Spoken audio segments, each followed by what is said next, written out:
Thank you, Lord.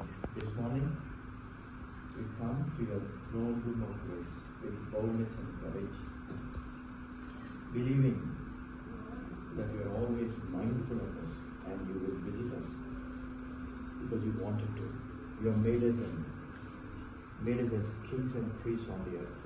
You have given us the dominion also, God, and you are waiting on us to execute the dominion that you gave us. And in Hebrew chapter 1 verse 8 you say,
పాలకులని మనమే ఎన్నుకోగల vote హక్కు vote ముందర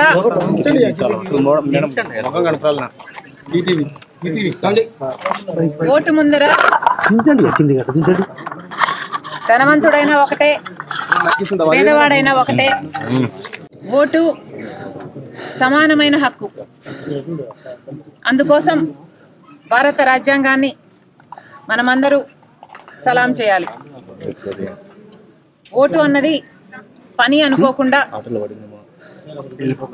ఒక భాగ్యంగా ఒక బాధ్యతగా ఇక్కడైతే కడప జిల్లా అభివృద్ధి కోసం రాష్ట్రంలో అయితే రాష్ట్రంలో అభివృద్ధి కోసం బంగారు భవిష్యత్తు కోసం అందరూ ఓటు వేయాలని ఓటు హక్కుని వినియోగించుకోవాలని కాంగ్రెస్ పార్టీ అధ్యక్షురాలు రాజశేఖర రెడ్డి బిడ్డ మనస్ఫూర్తిగా అందరినీ కోరారు. మేడం పోలింగ్ ప్రక్రియ మొదలైనప్పటి నుంచి గొడవలు జరుగుతున్నాయి కడప జిల్లా వ్యాప్తంగా.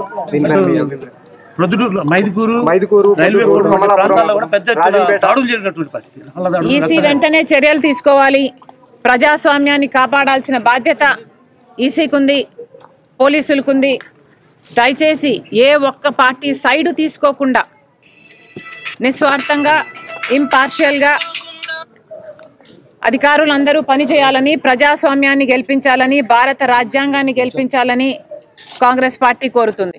మేడం, పుల్లంపేట నియోజకవర్గంలో వైసీపీ నేతలు కొన్ని ఈవీఎంలు ధ్వంసం చేశారు, పోలింగ్ బూతులలోకి దూరి. దీనిపైన వెంటనే అక్కడున్న వైసీపీ అభ్యర్థిని బహిష్కరించాలి.